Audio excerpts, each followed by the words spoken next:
Do you ever look at your bookshelf and realize that there are 5 or 10 books that you have started reading but you never finished them off? There are bookmarks peeking out of each one of them, like they are judging you for abandoning them, full of excitement in the start, but somehow the momentum fades away. Today, in this video, I wanted to talk about why that happens.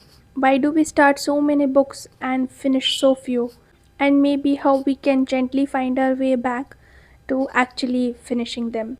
Not out of guilt, but because we love reading. Starting a new book feels a lot like falling in love. There's mystery, promises, curiosity, and that little spark that says that this could be that one book. We are addicted to the beginnings. The moment we open the book and read the first page, the smell of the paper, the new world waiting for us, it gives us an instant dopamine hit. It's the same chemical that fires in our brain, which fires when we do something very exciting. Maybe it can be a new hobby, it can be a new crush, or a new show. But the human brain is weird.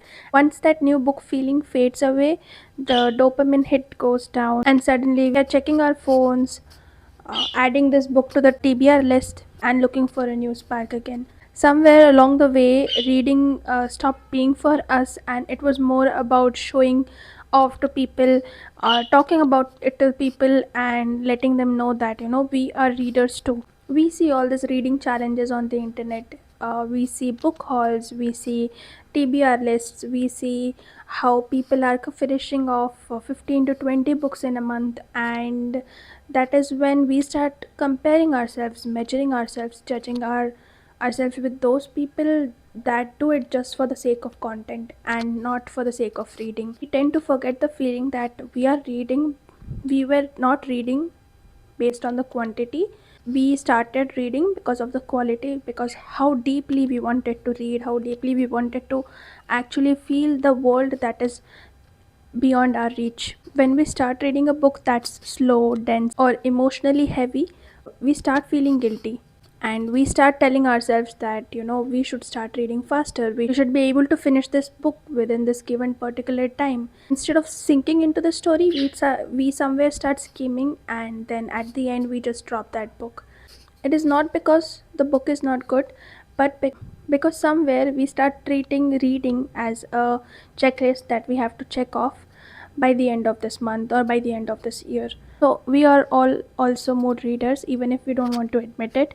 Sometimes the book is wonderful, the story is amazing, but what happens is we are not in the right headspace to actually read it or consume it, and that is when we tend to drop this sort of book. Because when you have had a very stressful week at work, and for you, picking up a classic book and actually finishing off feels like a tiring job to do, and that is same for every one of us. While a light romance read can feel a lot better.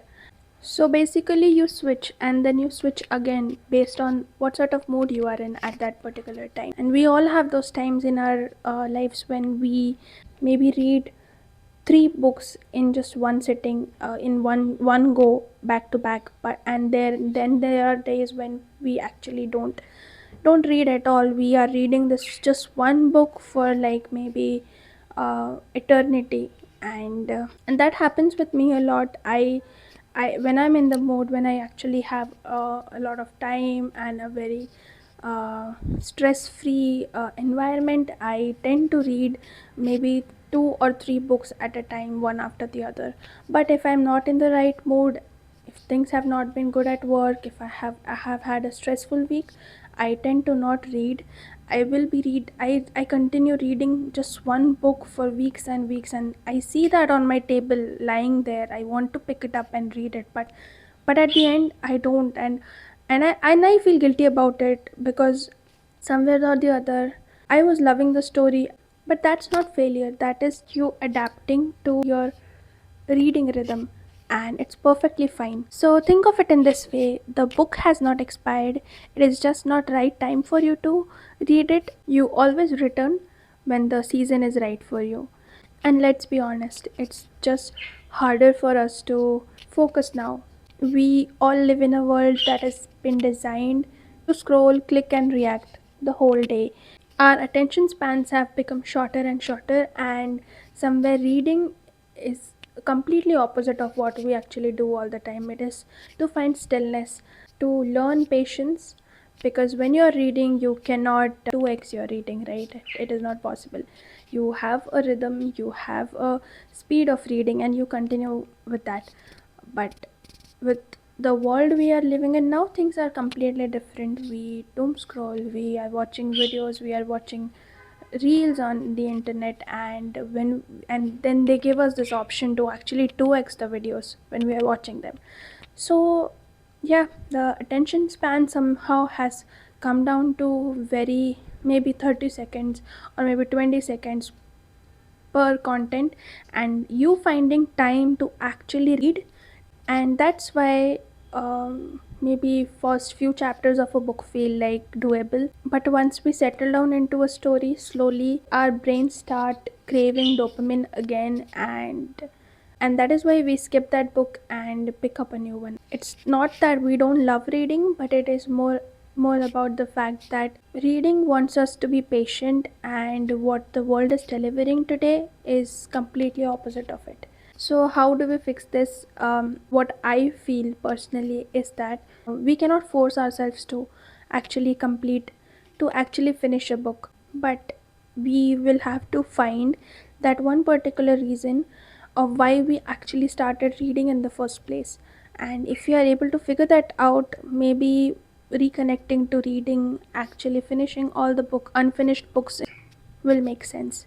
I have few things that have helped me here, and I wanted to talk about them, because I have seen people get influenced on internet and pick up the book that is actually trending. Instead of picking up a book that is trending, what you can do is maybe read something that feels right, that uh, is your choice, and a genre that you personally like. That will definitely help you concentrate more when you are actually reading. Create reading rituals. By that I mean creating a cozy corner for yourself when you're reading. Maybe light up a candle or sit in between your books. Maybe when you smell the books, you feel good about it.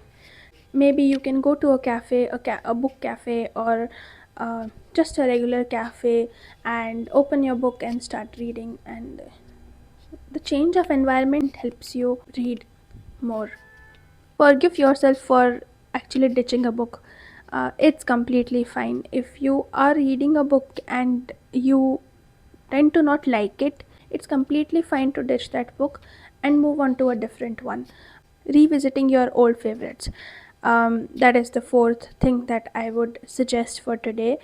And I my reading journey starts with breaking down. Let's be honest, all of us loved Twilight back then. I wanted to basically understand how it ended, and that was the only reason why I picked up Breaking Dawn. But that was the turning point of my life. I started reading after that. The second book that I read was Inkheart. I know a lot of you will not know about this book, but it was there in our library, school library. I started loving to read just because of that one book that was Inkheart. And that is how my reading journey began. I started exploring more. I started exploring different genres. I still remember reading Anna and the French Kiss and Lola and the Boy Next Door. I mean, these two books were of the same series, and I loved reading. I knew reading was for me. So, yeah, sometimes revisiting your old favorites may help you actually come back and get back to reading. What matters is there are books that we read till the end, and those books feel like achievements. If this video made you think about your own reading habits, do let me know in the comment box below, and I will definitely check all the comments out. Do let me know which book you're reading now and if you were actually able to finish it. Thank you guys for staying till the end of the video. I really appreciate it, and I appreciate all the support and love that you guys are giving me on this YouTube channel. I will see you guys soon. Till then, happy reading. Bye.